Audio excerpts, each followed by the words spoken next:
बंधु माने आजिर एही कार्यक्रम को आपण मानक स्वागत। आजिर एही कार्यक्रमटी वृष राशि व्यक्ति विशेष मानक पई बहुत गुरुत्वपूर्ण अटे, कारण एही विश्वकर्मा पूजा ठारू आपणक जीवन रे एक परिवर्तन आसीबाको जाउछि। कारण एही विश्वकर्मा पूजा परे आपणकर कुंडली रे ग्रह नक्षत्र मानक चलन रे एक बड़ परिवर्तन हेबाको जाउछि, जहा फल रे आपणक जीवन रे मध्य एक बड़ परिवर्तन हेबाको जाउछि। तो एही विश्वकर्मा पूजा परे आपणक जीवन रे केउ भली परिवर्तन हेबाको जाउछि ताहा जानिबा पई आपण माने भिडियोटी को स्किप न करी शेष पर्यंत निश्चय देखंतु एवं आपणकर जदि वृष राशि होइथाय तो भिडियोटी को लाइक करी चैनल टी को सब्सक्राइब करी दियंतु। कमेंट बॉक्स रे भक्ति एवं श्रद्धार सहित जय श्री जगन्नाथ जय माँ लक्ष्मी निश्चय लिखंतु। तो बंधु माने आसंतु आरंभ करिबा आजिर एही कार्यक्रम को, जहा आपणकर जन्म राशि तथा चंद्र राशि उपरे आधारित अटे। तेबे बंधु माने राशि चक्रर 12 गोटी राशि मध्यरु द्वितीय राशि हेउची वृष राशि एवं वृष राशि राष्ट्राधिपति हेउछंती शुक्र। तो बंधु माने शुक्र आपणकर कुंडलीर तृतीय भावरे गोचर करुछंती, किंतु एही विश्वकर्मा पूजा ठारू शुक्र आपणकर चतुर्थ भाव को प्रवेश करिवे, आपणकर केंद्र को सुख भाव को प्रवेश करिवे।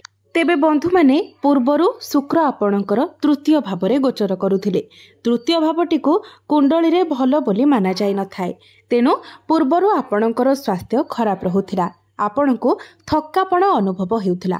किंतु एही विश्वकर्मा पूजा ठारू जेतेबेले शुक्र आपणकर केंद्र रे चलन करिवे तो आपणकर स्वास्थ्य रे सुधार देखिबाको पाइबे, आपणकर इम्यूनिटी सिस्टम स्ट्रांग हेबो। पूर्वरु आपणकर जहाँ भी स्वास्थ्य जनित समस्या थिला से सबु दूर होई जिवो, आपण निजको स्वास्थ्यवान अनुभव करिवे। एबे आसंतु जानिबा आपणकर शिक्षा क्षेत्र किपरि रहिबो एही विश्वकर्मा पूजा ठारू।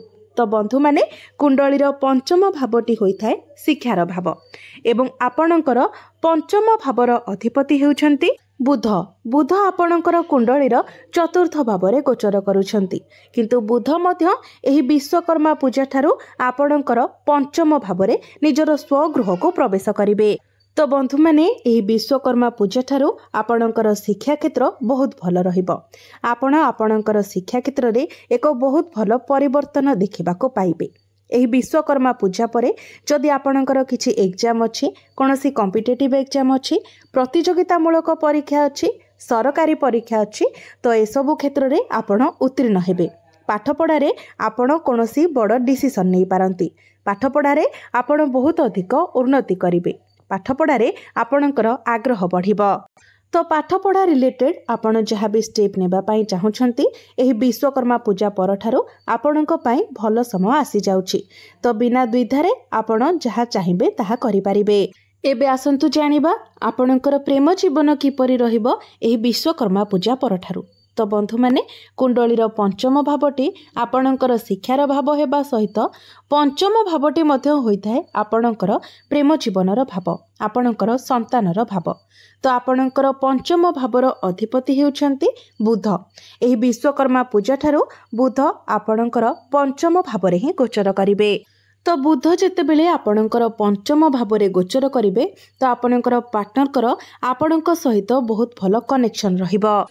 पूर्वरु आपणकर वैवाहिक जीवन रे जहाँ भी किछि समस्या रहितिला, आपणक मध्यरे जहाँ किछि मनांतर चलीथिला से सबु किछि समाधान होई जिवो। आपणकर पार्टनर तांकर निजर भूल को बुझी पारिबे। जदि आपणक मध्यरे ब्रेकअप होई जायथिला, कथावार्ता बंद होई जायथिला, तो पुनर्बार आपणक मध्यरे पैचअप होई पारे। तो विश्वकर्मा पूजा परे आपणकर प्रेम जीवन बहुत ही भल रहिबो। एबे आसंतु जानिबा आपणकर वैवाहिक जीवन किपरि रहिबो एही विश्वकर्मा पूजा ठारू। तो बंधु माने कुंडलीर सप्तम भावटी होइथाय आपणकर वैवाहिक जीवनर भाव, आपणकर जीवन साथीर भाव। आपणकर सप्तम भावर अधिपति हेउछंती मंगल। मंगल आपणकर एही विश्वकर्मा पूजा ठारू षष्ठ भाव को प्रवेश करुछंती। तेबे षष्ठ भावटी को कुंडली रे भल बोली माना जाय न थाए, तेणु एही विश्वकर्मा पूजा परे आपणको टिकिए आपणकर वैवाहिक जीवन प्रति ध्यान रखिबार अछि। तेबे एही विश्वकर्मा पूजा ठारू आपण आपणकर वैवाहिक जीवन रे दुईटी जिनिस लक्ष्य करि पारंती। गोटे हेउछि आपण आपणकर वैवाहिक जीवन रे अशांति देखि पारंती, नचेत आपणक जीवन साथींकर स्वास्थ्य रे किछिटा समस्या देखा देई पारे। छोट छोट कथा को नेकी आपणक मध्यरे भूल बुझामणा हेबो, जुक्ति तर्क लड़ाई झगड़ा हेबो, किंबा आपणकर जीवन साथींकर इन्फेक्शन, एलर्जी, थंडा, काश, ज्वर एभली किछिटा समस्या देखा देई पारे। तो आपण एही दुईटी जिनिस प्रति विशेष ध्यान रखंतु। जेमिति छोट छोट कथा को नेकी आपणक मध्यरे लड़ाई झगड़ा जुक्ति तर्क न हुए सेथि प्रति ध्यान रखंतु एवं आपणक जीवन साथींकर स्वास्थ्य प्रति मध्य आपण यत्नशील होंतु। एबे आसंतु जानिबा एही विश्वकर्मा पूजा ठारू आपणको केते मात्रा रे आपणक भाग्यर साथ मिलिबो। तो बंधु माने कुंडलीर नवम भावटी होइथाय आपणकर भाग्यर भाव। तो आपणक नवम भावर अधिपति हेउछंती शनि। शनि आपणकर एकादश भावरे लाभ स्थान रे गोचर करूछंती। एकादश भावटी को कुंडली रे बहुत शुभ बोली माना जाय थाए।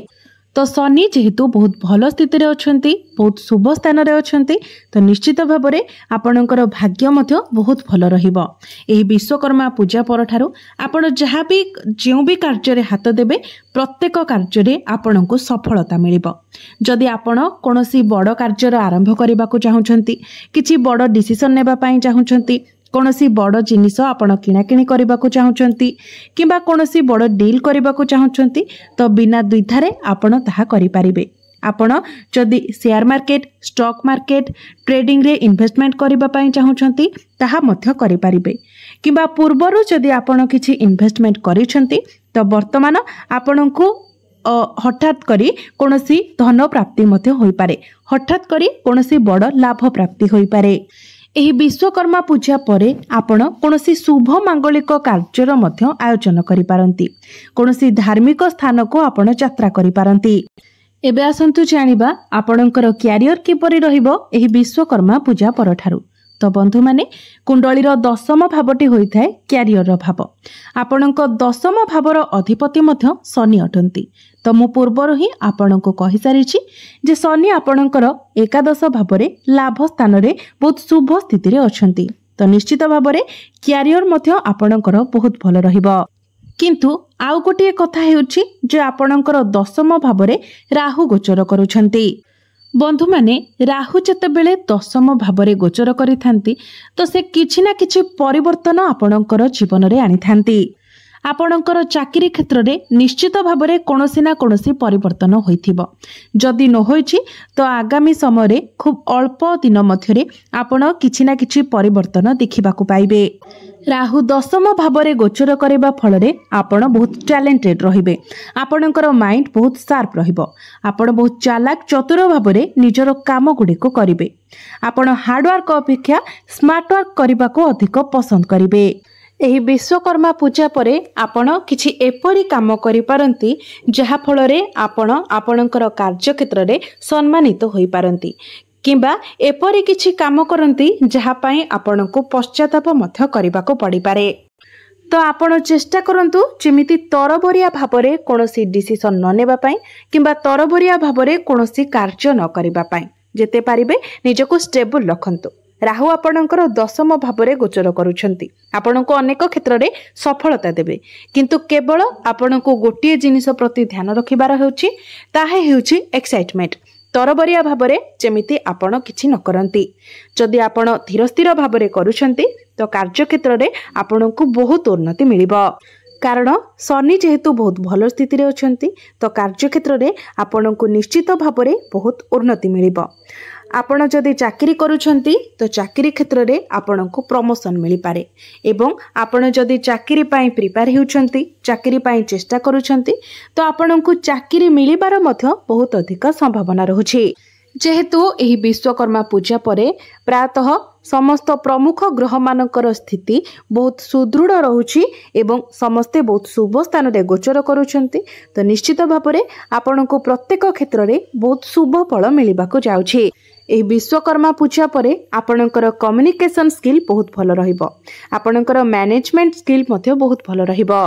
एवं जदि आपणक निकटरे कौनसी चाकरी नाही तो आपणको चाकरी मिलिबार मध्य बहुत अधिक संभावना रहुछि। तेणु आपण निज तरफरु चेष्टा जारी रखंतु। बिजनेस कथा जदि कहिबा तो बिजनेस मध्य एही विश्वकर्मा पूजा परे आपणकर बहुत भल रहिबो। फाइनेंशियल ग्रोथ हेबो, आपणकर इनकम बढ़िबो, किंतु आपणकर खर्च मध्य टिके बढ़िजिबो कारण आपण आपणकर बिजनेस को आगो को बढ़ाई पारंती। एही विश्वकर्मा पूजा परे आपणक उपरे टिके प्रेशर अधिक रही पारे, जहा फलरे आपण टिके टेंशन रही पारंती, किंतु बिजनेस आपणकर बहुत भल ग्रो करिवो कारण गुरु आपणकर धन स्थान रे गोचर करूछंती। बुध मध्य आपणकर पंचम भावरे उच्चस्थ अछंती। पंचम भावरे रही बुधंकर दृष्टि आपणकर एकादश भाव लाभ स्थान उपरे रहुछि, जार अर्थ हेउछि बिजनेस रे आपणको लाभ प्राप्ति हेबो। एबे आसंतु जानिबा किछि उपाय विषय जो उपाय गुड़िक करबा द्वारा आपणको अधिक मात्रा रे शुभ फल प्राप्ति हेबो। तो जेहेतु आपणकर रास्याधिपति शुक्र अटंती, तेणु प्रत्येक दिन आपण शुक्रंकर बीज मंत्र 108 थर जप करंतु।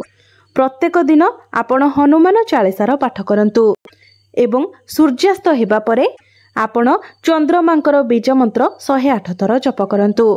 तो बंधु माने आपणकर जीवन मंगलमय हेउ, एहा ही ईश्वरंक निकटरे मोर प्रार्थना। धन्यवाद।